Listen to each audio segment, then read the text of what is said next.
Bueno, muy buenas tardes y bienvenidos a su programa Salud TV. Viernes 30, terminando ya la semana, casi terminando el mes. Y este día pues nos solidarizamos con las familias que están con esta tragedia en nuestro país, realmente en Nejapa, y sufriendo, viendo las imágenes realmente y pidiéndole a Dios que los daños sean los menores posibles. El día de hoy tenemos un tema gracias al Ultra 12 Plex, como todos los días. ¿Y tú? ¿De qué forma manejas el estrés? Yo lo hago con Ultra 12 Plex, energizante y antiestrés. Ultra 12 Plex presenta. Bueno, y este día, en el cierre del mes de octubre, nosotros cerramos este día con el tema la prevención del cáncer de mama. No porque termine el mes, no termina la campaña. Esto es de todos los días del año. Pero ese día estaremos hablando prevención del cáncer de mama. ¿Con quién? Luego de la cápsula les cuento. ¿Y tú? ¿De qué forma manejas el estrés? Yo lo hago con Ultra 12 Plex, energizante y antiestrés. Ultra 12 Plex presentó.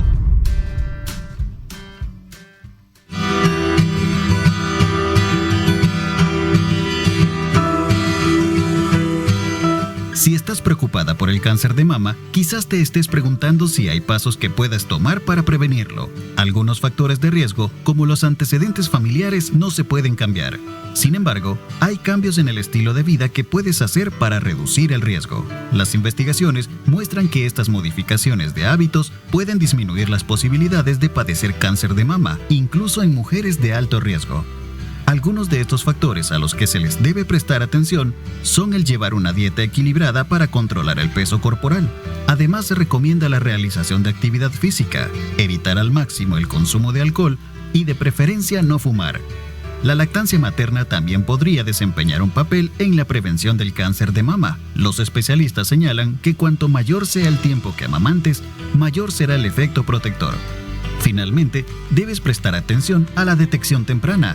Si observas algún cambio en los pechos, como la aparición de un bulto o cambios en la piel, haz una consulta con el médico. Asimismo, pregúntale cuándo deberías comenzar a hacerte mamografías y otros exámenes de detección según tus antecedentes personales. Si quieres conocer más sobre la prevención del cáncer de mama, te invitamos a quedarte en sintonía de Salud TV. Hoy hablaremos de este importante tema.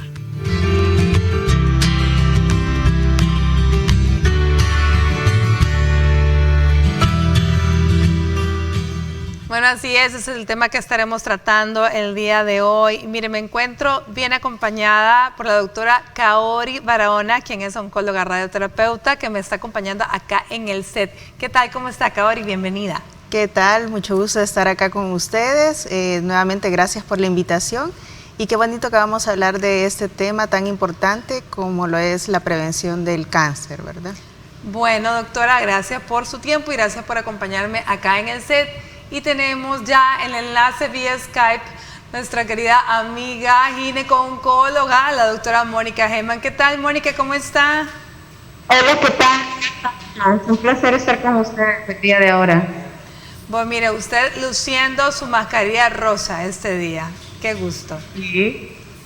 Perfecto. Bueno, este día les comentábamos que cerramos el mes, pero la campaña no termina. La verdad es que la prevención es de todos los días y todos los días tenemos que recordarnos que somos mujeres, que todos tenemos riesgo, que el cáncer de mama es una patología que no respeta género, respeta un poco el género porque en los hombres es menos frecuente, pero aún así les da, pero no respeta ni raza, ni condición social, entre otras. Así que todas estamos expuestas y por eso quisimos cerrar el mes con la base de la campaña, que es prevengamos el cáncer de mama, ¿cierto?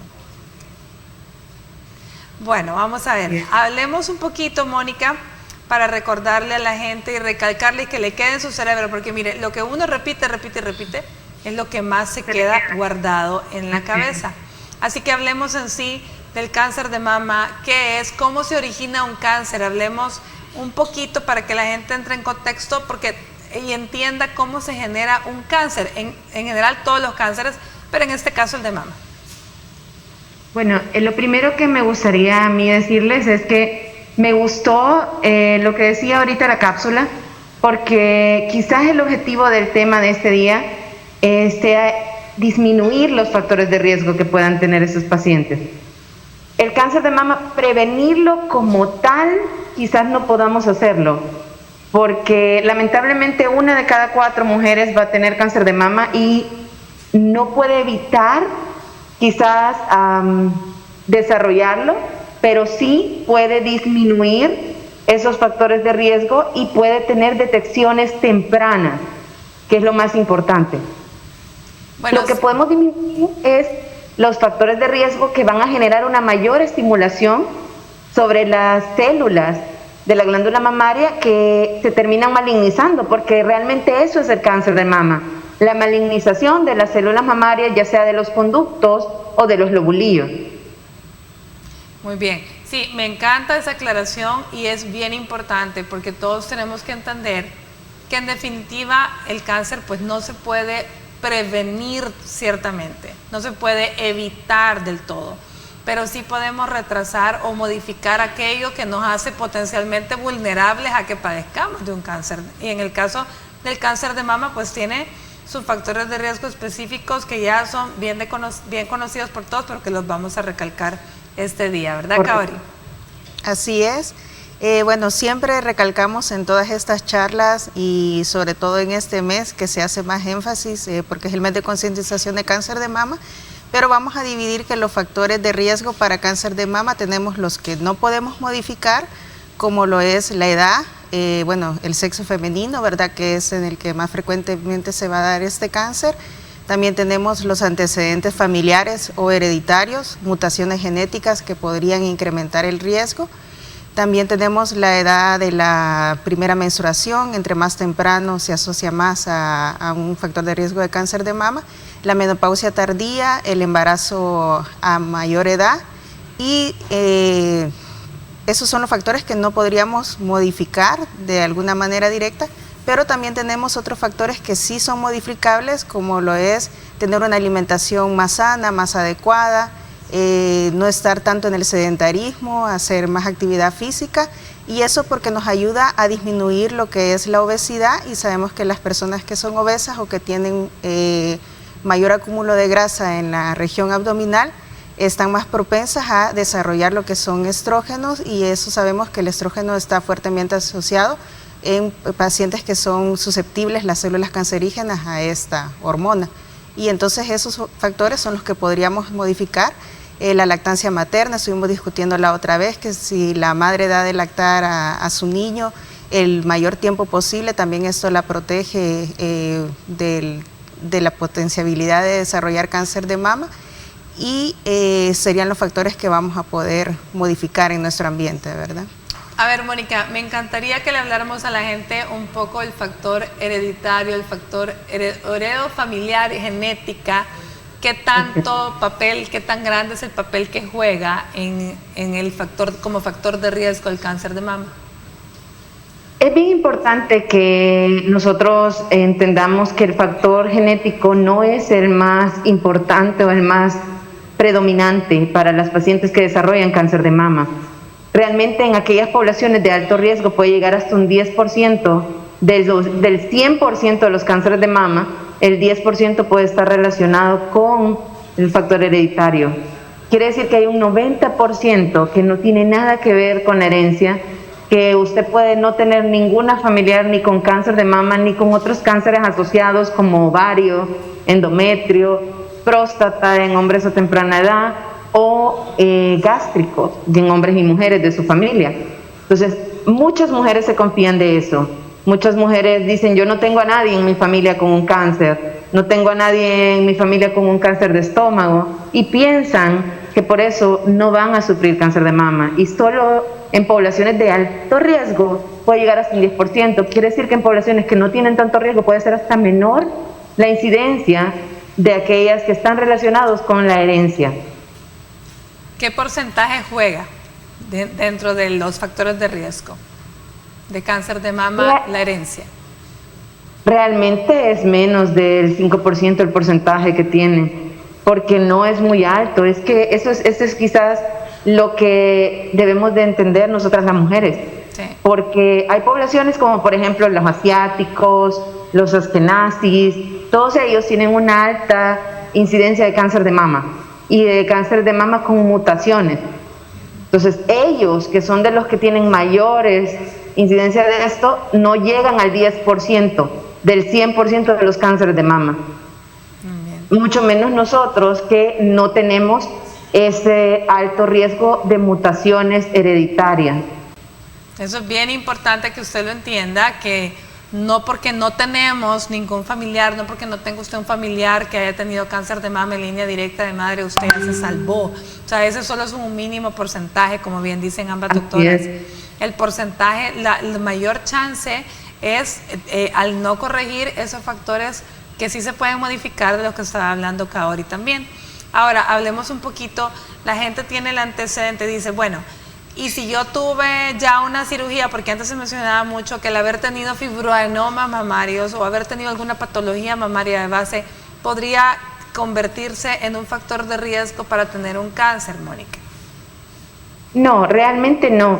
Y creo que por eso también debemos de dejar el temor a un lado, porque muchas veces, muchas mujeres, tenemos lesiones en nuestras mamas, que pueden ser nódulos, fibroadenomas, la mayoría de veces, pueden ser quistes mamarios, que si por imágenes no tienen ninguna característica de malignidad, no tienen que ser operados porque ellos en sí no se van a convertir en cáncer y no son un riesgo de que se produzca un cáncer a partir de ellos. Sí es cierto que usted puede tener fibroadenomas, puede tener quistes y desarrollar cáncer de mama, pero no, o sea, por haber tenido los fibroadenomas. Una cosa no lleva a la otra ni tampoco la quita. Correcto. Lo que pasa es que si usted tiene fibroadenomas y tiene quistes, pero también tiene tejido mamario ahí, entonces en el tejido mamario que está cerca de esas lesiones puede surgir un cáncer y no necesariamente originarse por el fibroadenoma o por el quiste. Hay lesiones que sí por imagen a nosotros nos dicen que tienen alta sospecha. Esos son otra cosa. Pero si usted de repente tiene un fibroadenoma que se lo han estado chequeando 3, 4, 5 años, que no ha crecido, que está igualito, usted tiene el riesgo de tener cáncer de mama que tiene aquella a la que no le han visto nada. Excelente. Tiene el mismo riesgo. Muy bien, Mónica. Vamos, Kaori, vamos a una pausa y ya volvemos.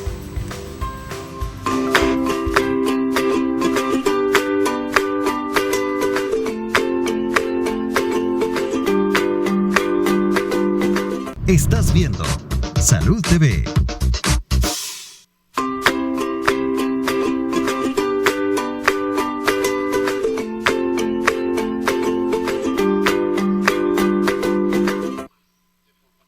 Gracias por continuar con nosotros. Este día, prevención del cáncer de mama es el tema que estamos hablando. Y estoy aquí con la doctora Kaori Barahona en el set que me está acompañando. Ella es oncóloga radioterapeuta. Bueno, a ver, Kaori, el otro día hablábamos de lactancia materna y lo mencionábamos como factor protector, ¿verdad? Para el cáncer de mama. Hablemos un poquito de las condiciones, requisitos y cómo es que realmente protege. Bueno, lo que comentábamos en el programa anterior era de que la mujer cuando da de amamantar a su bebé, si da la lactancia materna por un periodo de 6 a 12 meses, esto estaría reduciendo un 4% el riesgo de presentar cáncer de mama a lo largo de su vida. Y ese es básicamente el efecto protector que tiene, porque con el embarazo y durante la lactancia la mama tiene un periodo como de reposo de los ciclos menstruales constantes a los que empieza la mujer en la adolescencia o infancia tardía, ¿verdad? Entonces, al tener estos periodos de descanso, la mama no está tan expuesta a todos los factores hormonales que implican en el ciclo menstrual y entraría en un periodo de reposo, y por eso se menciona de que puede estar protegida ese 4% que disminuye a lo largo de la vida. Excelente. Bueno, Mónica, me parece que también existe relación entre la protección del cáncer de mama que provee la lactancia materna, pero tiene que también ser abajo de los 30 años, ¿cierto? ¿O estoy equivocada? Correcto. Correcto. Lo que pasa es que la glándula mamaria alcanza una madurez, sus células, a una edad. Entonces, esa protección idealmente está relacionada cuando se da lactancia materna abajo de los 30 años, la primera vez que damos de lactar, pues, sobre todo. Entonces, porque arriba de los 30 años ya la glándula mamaria alcanzó cierto grado de madurez. Esto vendría... Entonces, que es lo que queremos evitar. Esto vendría también a explicar, Mónica, el por qué menarquia temprana y menopausia tardía es otro de los factores de riesgo no modificables, ¿cierto? Es muy similar a lo que la doctora decía ahorita y la exposición al estímulo hormonal normal que tenemos todas las mujeres, la relación de que esos factores puedan generar mayor riesgo. Si tú tienes una menarquia, que es tu primera menstruación a los 10 años, y tu menopausia a los 50, y de repente hay una niña, una chica que desarrolló a los 15, y la menopausia siempre es a los 50, la que desarrolló a los 10 tiene 5 años más de exposición a sus propias hormonas que la que desarrolló a los 15. Entonces ahí está el factor de riesgo. En el tiempo, como decía la doctora, de descanso que el organismo ha tenido de su propia exposición hormonal. Igual que con los embarazos. O sea, si tú no tienes bebé, no has parado ningún mes de menstruar y de todo el influjo hormonal que tienes. Si tú tienes un bebé, tuviste 9 meses sin eso. Si tú tienes 2, estuviste 18 meses sin eso, como en reposo. Entonces, por eso las señoras que han tenido muchos bebés han pasado su glándula mamaria mucho tiempo en reposo del estímulo de su propio organismo. Entonces, no estamos diciendo, ¿verdad?, de que tengamos un montón de hijos, porque también acordémonos que la multiparidad da cáncer de cervix, está relacionado con cáncer de cervix, pero sí les confiere un factor protector, porque una señora que ha tenido 10 hijos ha pasado casi 10 años sin su propio estímulo hormonal. Entonces, ahora, contra la que, por ejemplo, no ha tenido ninguno. Ahora, hay que aclarar algo bien importante. Muchas veces con algunos métodos de planificación familiar nosotros podemos poner a los ovarios a reposar y entonces no vemos menstruaciones. Pero ojo, no se me confundan que por no ver menstruaciones estamos protegiendo la glándula mamaria en este caso. Los anticonceptivos no vienen siendo un factor protector. Ahí sí que no quiero que nos confundamos. Sí, porque el anticonceptivo realmente lo que te hace es que no ovulas. Exacto. Eso es realmente lo que te hace, que no ovulas. No es que no tengas estímulo hormonal, sino que mantiene tu estímulo hormonal en un rango paralelo. Nosotros en medicina le llamamos una meseta. Entonces, pero realmente sí hay hormonas circulando. Lo que pasa es que se mantienen en un nivel que no vayas a sangrar porque no ovulas. Entonces es muy diferente el no ver menstruaciones porque estoy dando de mamar, porque estoy embarazada, a no ver menstruaciones porque un método de planificación me tiene sin menstruaciones, ¿verdad? O correcto. sea, no es lo mismo, entonces no nos confundamos. No. A ver, hablemos un poquito de qué se sabe sobre el tabaquismo como factor de riesgo para cáncer de mama, doctora Cabari. Bueno, el tabaco y el alcohol que normalmente se asocian con el cáncer de mama vendría a ser esto por los componentes que tiene el tabaco, y sabemos que tiene un efecto dañino sobre la célula y sobre la regeneración celular. Entonces va a estar dañando lo que es la microcirculación a nivel de todo el organismo. También puede producir un efecto dañino sobre las células de la piel en su regeneración, y todos estos factores de exposición o de daño en la célula, cuando la célula se quiere como multiplicar normalmente, empieza toda la diferenciación celular que ya no es la normal. Entonces ya empiezan a haber como cambios a nivel celular, que estos podrían traducirse en el desarrollo de cáncer. Muy bien, entonces ahí tienen, tabaco y alcohol pueden ser un factor de riesgo en común para muchos tipos de enfermedades, y el cáncer de mama pues no es la excepción, así como también muchos otros cánceres, ¿no? Ahora, Mónica, hablemos un poquito de si ambientalmente hay algo que estuviera asociado al cáncer de mama, y de una vez hablemos del estrés como factor de riesgo serio, estrés emocional que puede llegar a desencadenar un cáncer. Ok, bueno, cuando hablamos del factor estrés, lo que tenemos que entender es que el factor estrés, su relación es que altera el sistema inmunológico. Si usted está estresado, su sistema inmunológico no va a responder de la misma manera ante cualquier cambio, no solo ante el cáncer, sino ante cualquier enfermedad. Entonces, su organismo no va a tener la misma capacidad de regeneración, de responder, de defensa. Entonces, el factor estrés genera eso, una alteración en el sistema inmunológico, y esta alteración va a permitir que los cambios que se van a producir en las células sean más fáciles de que se den. Para la célula maligna le va a ser más fácil, porque no tiene una línea de defensa en las óptimas condiciones. Entonces, ahí está el factor estresante. Entonces, ahora, ¿perdón? No, sí, dale.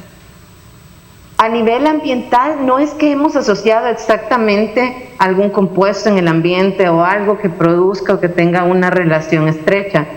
Sí, obviamente hay algunos lugares, pero en algunos países donde han ocurrido algunos accidentes nucleares, que es del ambiente en donde ellos sí está relacionado con muchos tipos de cáncer y no solo con el cáncer de mama. Pero no es en sí que ahorita nosotros en nuestro ambiente tengamos algún organismo, algún compuesto que ande circulando y nos va a predisponer a eso. Muy bien, entonces ahí tenemos, ya hablamos de tabaco, ya hablamos de alcohol, ya hablamos de la protección que nos confiere la lactancia materna, los embarazos, el por qué el desarrollar muy tempranamente o tener menopausias muy tardías se convierte en un factor de riesgo. Ya hablamos de todas esas cositas, pero los factores de riesgo como más importantes de los que tenemos que hablar ahora sería la obesidad y el sedentarismo, es decir, un estilo de vida poco saludable. A ver, hablemos un poco acerca del sedentarismo, Kaori.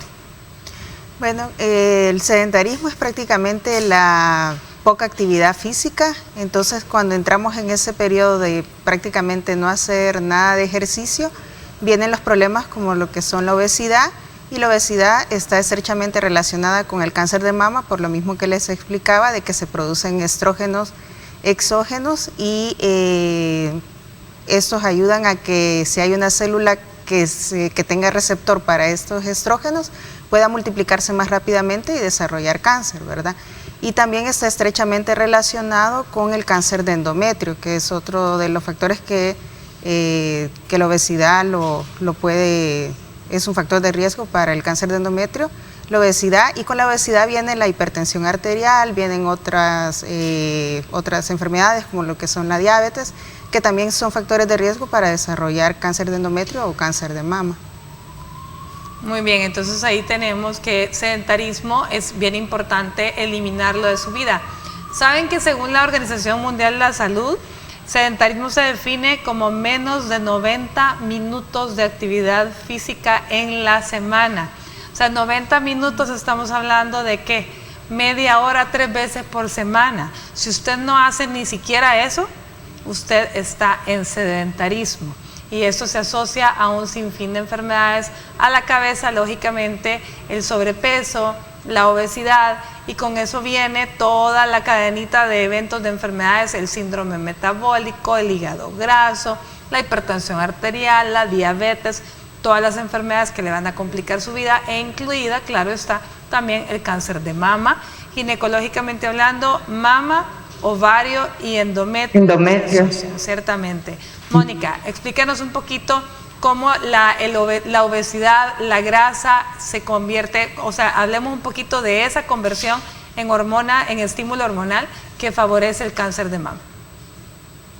Lo que pasa es que muchas veces nosotros tenemos la idea, o eso hemos oído, de que los únicos productores de hormonas femeninas en nuestro cuerpo son los ovarios, lo cual no es cierto. Existen más productores de hormonas, de estrógenos en este caso, que como decía la doctora en un momento cuando iniciamos, los estrógenos son las hormonas femeninas que más relación tienen con estimulación al cáncer de mama. No quiere decir que a otras hormonas como la progesterona no estén relacionados, pero es sobre todo los estrógenos. Ahora bien, muchas mujeres, por ejemplo, se confían porque por X o Y motivo ya les hicieron una histerectomía, que es la remoción de su útero o de sus ovarios, que es la oophorectomía, y piensan que ya no tienen estímulo hormonal. Y no se dan cuenta que la obesidad está relacionada con mayor índice de grasa corporal. La grasa corporal, a través de una serie de reacciones químicas, se va a terminar transformando, como decía la doctora, va a terminar produciendo estrógenos de mala calidad. Estrógenos que van a venir a estimular las células de la glándula mamaria que se han sufrido alguna transformación o que no la han sufrido, pero que ese estímulo va a llevarlas a producir esa transformación hacia la malignidad. Entonces, por eso es que muchas veces, incluso cuando nosotros ya tenemos pacientes con cáncer de mama, que les estamos dando tratamientos hormonales, les llamamos, pero realmente lo que son es un bloqueo de esas hormonas, en las pacientes que son extremadamente obesas, no tenemos seguridad de estar bloqueando adecuadamente ese estímulo, porque no sabemos si la cantidad que se está produciendo de estrógenos por su grasa corporal la alcanzamos a bloquear, porque también el medicamento que damos no es un dulce que podamos simplemente aumentar la cantidad y tratar de bloquearlas, porque también el exceso de este medicamento está relacionado con otros tipos de cáncer. El cáncer de endometrio, al igual que el de mama, también responde a estímulo hormonal. Por ende, si usted está en sobrepeso, no solo tiene riesgo de que se produzca cáncer de mama, sino también cáncer de endometrio, porque ambos responden al estímulo hormonal. También de ovario, ¿no? Y también de ovario, exacto. Bueno, y esos son los ginecológicamente hablando, porque tenemos otros cánceres en otros tipos en otras partes del cuerpo que también responden a la obesidad. Bueno, vámonos a una pausa. Y precisamente en la siguiente cápsula, la licenciada Yamilet Pérez, nutricionista, nos habla sobre los buenos hábitos alimenticios como factor protector para el cáncer de mama. Ya volvemos.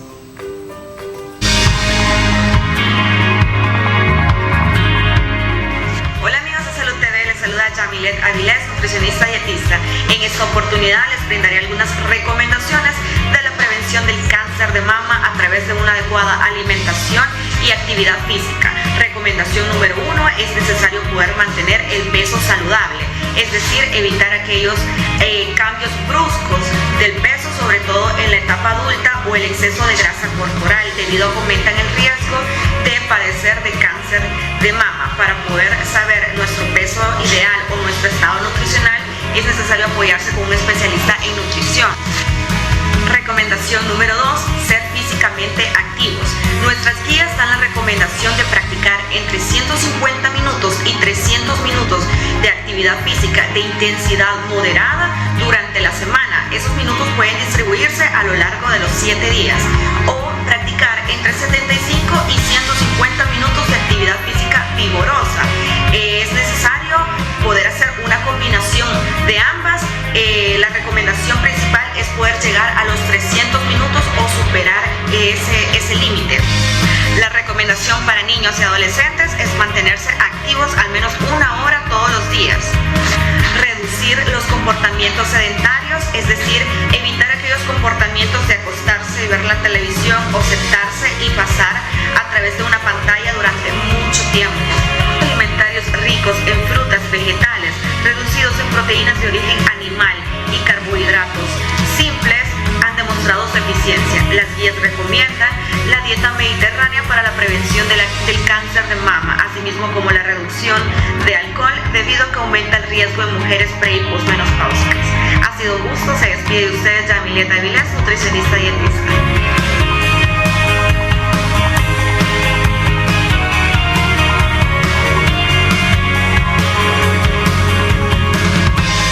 Estás viendo Salud TV.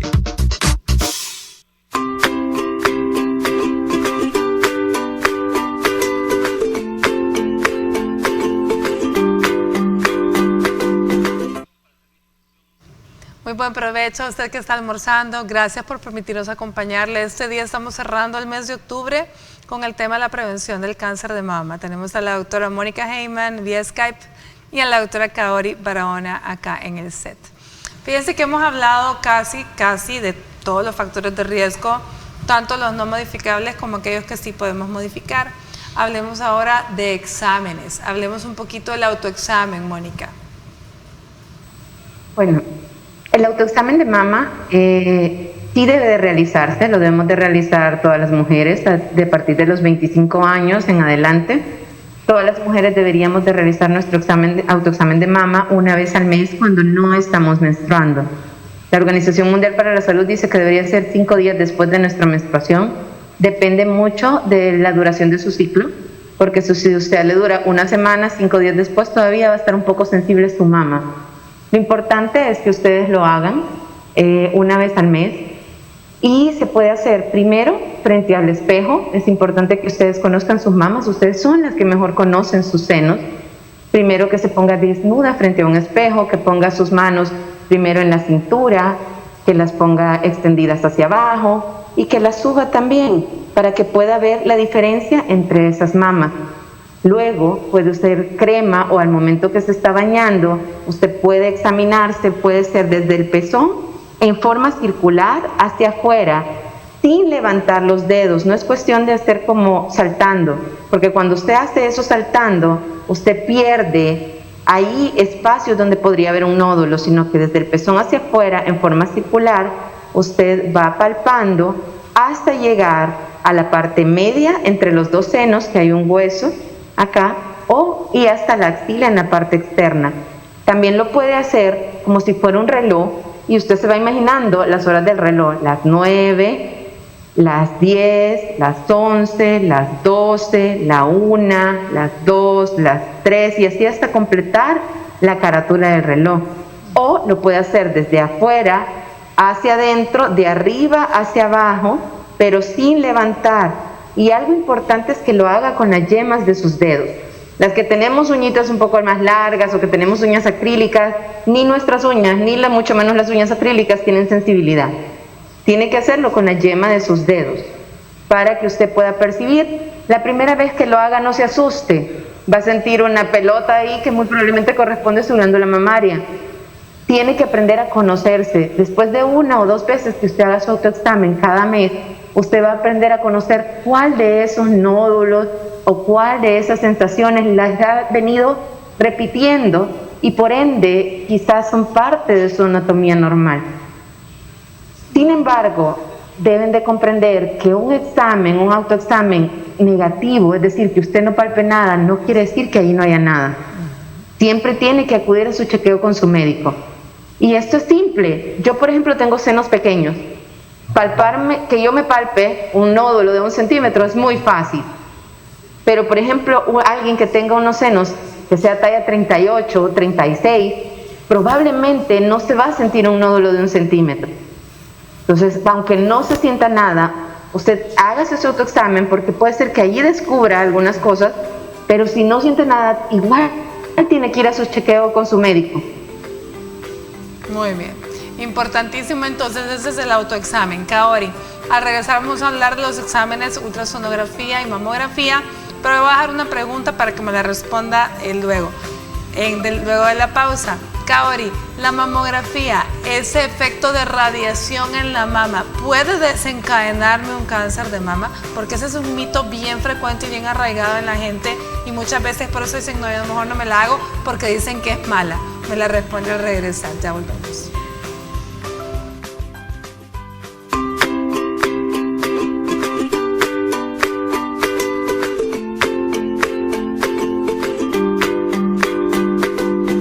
Estás viendo Salud TV.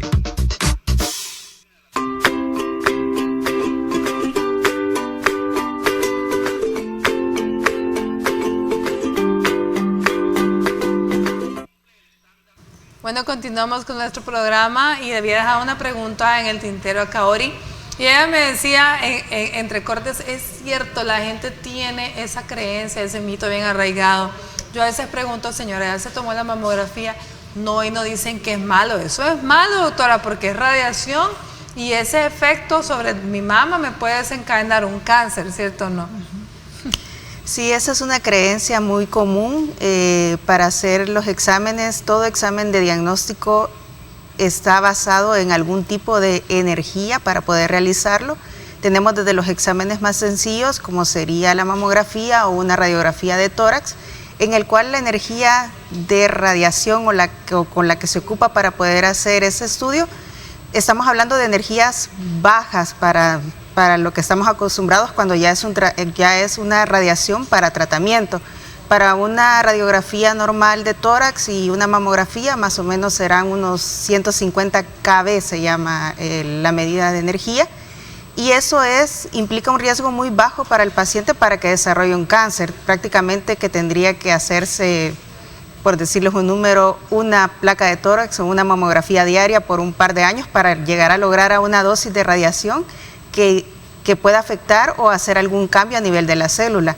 Ya cuando hablamos de radiación para tratamiento, estamos hablando en el nivel del megavoltaje, que es mucha más radiación, y que eso sí podría tener algunas implicaciones, que se ha visto que a mayor radiación hay pacientes que pueden desarrollar segundos cánceres por radiación, pero para una mamografía común y corriente que se va a hacer cada año, el riesgo es prácticamente que nulo para que desarrolle un cáncer de mama por una mamografía. Bueno, ya le escucharon, entonces no es cierto, esto es un mito, una leyenda urbana, una creencia que no es real. Tenemos una pregunta a través de nuestro WhatsApp, me gustaría darle lectura. No hay que olvidar la radiación de los teléfonos celulares y microondas, nos dice gracias Marta. Bueno, ¿qué sabemos de eso, Kaori? Sí, justo anoche estuve en una charla que me tocó explicar un poco de eso. Lo que pasa es que tenemos la radiación ionizante, que esa es la que tiene capacidad de hacer cambios a nivel molecular o a nivel atómico. Es decir, que se va a desprender un electrón y ese desprendimiento del electrón va a producir la liberación de energía. Eso se llama ionización. Pero tenemos otros tipos de energía que son no ionizantes, en que esos están lo que es la luz, por ejemplo, la luz que producen todos los focos que tenemos acá en el set, que eso no va a hacer que haya un cambio celular o un cambio molecular. Tenemos también las ondas de radio y las ondas de microondas, que también es un tipo de energía, pero no produce esa ionización de la célula o de los tejidos para que se produzca liberación de energía y que hayan esos cambios a nivel celular. ¿Y de los celulares? Tampoco. Los celulares también básicamente funcionan con onda de radio y microondas, entonces no tendría por qué estar implicado en el desarrollo de cáncer. Bueno, doña Marta, muchísimas gracias por la recomendación, pero ahí lo tiene.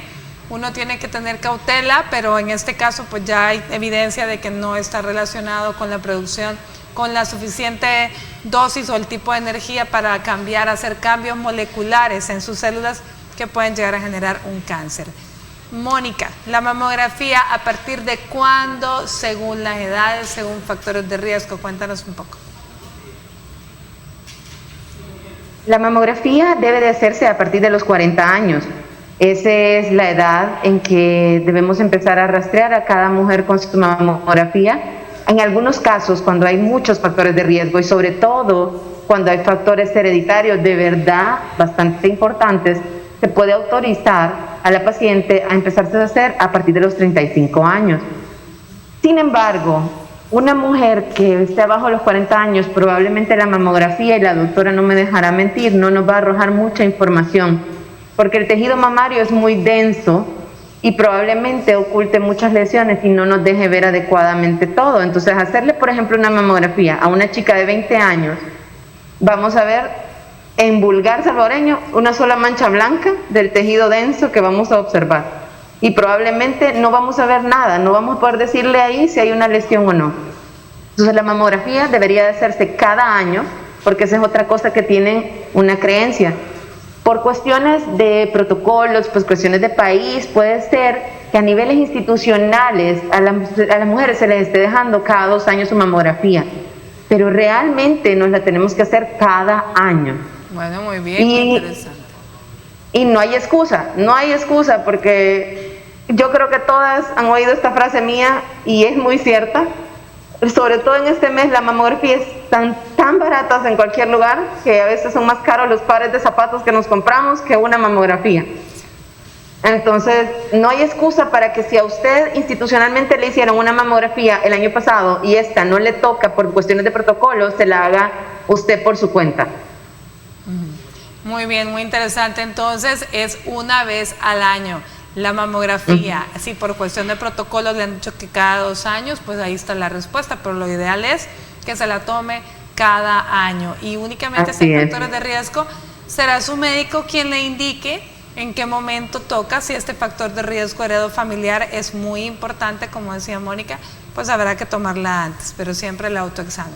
Bueno, pero si usted, perdón Mónica, si usted es de las que está diciendo, pero es que muy cara en este momento la mamografía y por eso no me la puedo hacer, buenísima noticia. Mire, vaya a nuestra página de Facebook, porque el Centro Internacional del Cáncer estará obsequiando 5 mamografías completamente gratuitas que serán realizadas en la clínica Brito Mejía Peña. ¿Cómo hacer para accesar a una de ellas? Simple, entre a la publicación, ponga un comentario con su nombre y ya, y comparta esa publicación. Es lo único que tiene que hacer. Usted estará entrando en la rifa, cuyos resultados se estará dando más adelante en nuestras redes sociales siempre, de esas 5 ganadoras. Así que ahí lo tienen, mamografías, gracias al Centro Internacional del Cáncer, a realizarse en la clínica Brito Mejía Peña. Bueno, ahí está. Vamos a una pausa y volvemos con ultrasonografía de mama.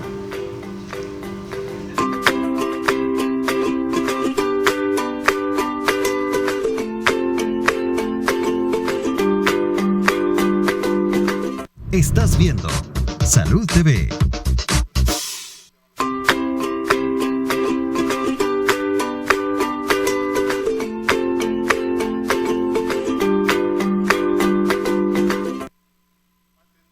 Bueno, gracias por continuar con nosotros en el día que estamos haciendo el cierre del mes de octubre, prevención del cáncer de mama. Hemos hablado de todo un poquito con la doctora Caori Barahona y la doctora Mónica Heyman, que está con nosotros a través de la vía Skype. Fíjese que ya hablamos de mamografía, pero es importante hablar de la ultrasonografía, ya que el ultrasonido es un examen de gabinete que es complementario para el diagnóstico precoz de lesiones. Y quisiera que explicaras eso, Mónica, a quienes les toca solo ultra, a quienes les toca complementar mamografía y ultra, como una no sustituye a la otra, por favor. Perfecto, eso era precisamente lo que hace un ratito les quería comentar. Lo primero, no se hagan trampa, señoras, haciéndose una ultrasonografía para evitar el dolor que supuestamente les puede causar la mamografía. Primero, los equipos que hay hoy en día en casi todo el país de mamografía ya no generan la compresión que generaban antes en los tiempos de nuestras bisabuelitas, abuelitas, porque son equipos con una resolución muy diferente. Pero sobre todo, no se haga trampa, porque la ultrasonografía no tiene la capacidad de detectar las lesiones más pequeñas del cáncer de mama, que son las microcalcificaciones. Ni los ultrasonografistas más experimentados lo van a poder hacer. Podrán tener una sospecha, pero no la certeza de que esas microcalcificaciones existen ahí. Entonces, si usted se hace una ultrasonografía, se está haciendo trampa, porque puede salir negativa y tener lesiones como microcalcificaciones que son sumamente pequeñas y no poderlas detectar. Una ultrasonografía es, como la doctora decía, es un complemento que su médico, al analizarla, al examinarla a usted, y si tiene una mamografía, al ver sus placas de mamografía, le dice: necesito complementar la información que ya voy sumando para poder tomar una decisión. Si usted tiene menos de 40 años, puede ser que en un examen físico su médico detecte algo y le indique una ultrasonografía para corroborar lo que ya él se formó de idea con su palpación. Y puede ser que le ayude mucho a su médico. En algunos casos también hay mamografías que son muy densas en mujeres arriba de 40 años que necesitamos ver una ultrasonografía para poder detectar algunos detalles mínimos que no podemos precisar con la mamografía. Pero lo más importante es que usted sepa que es un complemento. La ultrasonografía se la podemos dejar a cualquier edad a una mujer, porque como la doctora muy bien dijo, esto no es una radiación, sino que es sonido, ultrasonido. Entonces no va a generar ningún problema a nadie, pero no debe de elegirse como un método diagnóstico o de tamizaje para el cáncer de mama. Exacto. Sino como un complemento. Es un complemento. ¿Qué pasa? La pregunta del millón. Doctora, yo tengo implantes. ¿Yo no me puedo hacer mamografía? ¿O sí puedo? ¿O cuál es el examen que me tocaría? Esa es una pregunta bastante común, cabrón. Sí, por ejemplo, las pacientes que tienen implantes mamarios, la mamografía se podría realizar, se puede también hacer el ultrasonido, y quizás aquí voy a agregar un poquito que qué pasa con la paciente que tiene un implante mamario y le detectan un tumor o le detectan cáncer de mama directamente. Entonces, esta paciente a veces se piensa que porque tiene el implante no se podría hacer un tratamiento de radiación, pero en esos casos sí se puede hacer un tratamiento de radioterapia.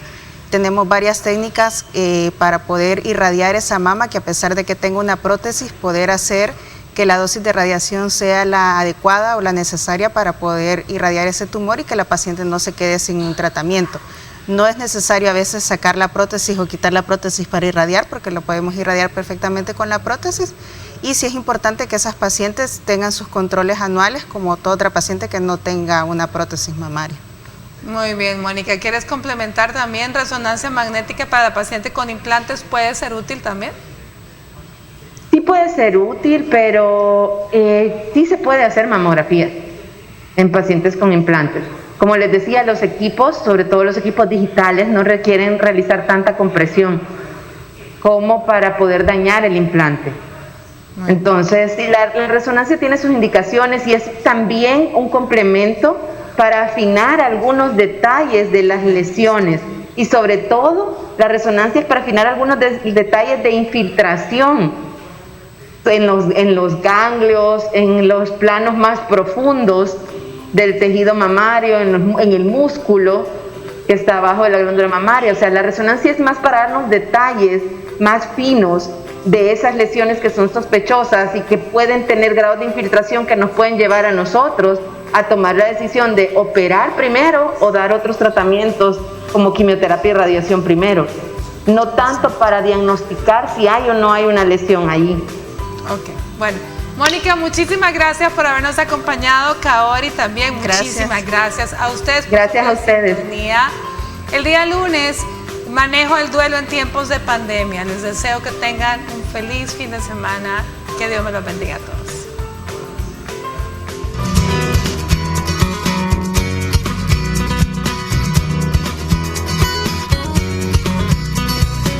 Para reducir el riesgo de padecer cáncer de mama, es importante que pongas en práctica los siguientes consejos. Debes seguir una alimentación variada y equilibrada bajo el patrón de la dieta mediterránea, es decir, es fundamental que incluyas abundantes frutas y verduras, pescado y aceite de oliva, entre otros productos que beneficien tu salud. Ten en cuenta que toda mujer mayor de 40 años debe participar en los programas médicos mediante mamografías periódicas tras una adecuada información sobre los riesgos y beneficios asociados a ellos. Es importante que mantengas un peso saludable, además de evitar el sobrepeso y la obesidad en la posmenopausia, ya que los casos están aumentando en mayores de 50 años. No olvides que debes realizar ejercicio de forma habitual y adaptarlo de acuerdo a tu edad y estado físico personal.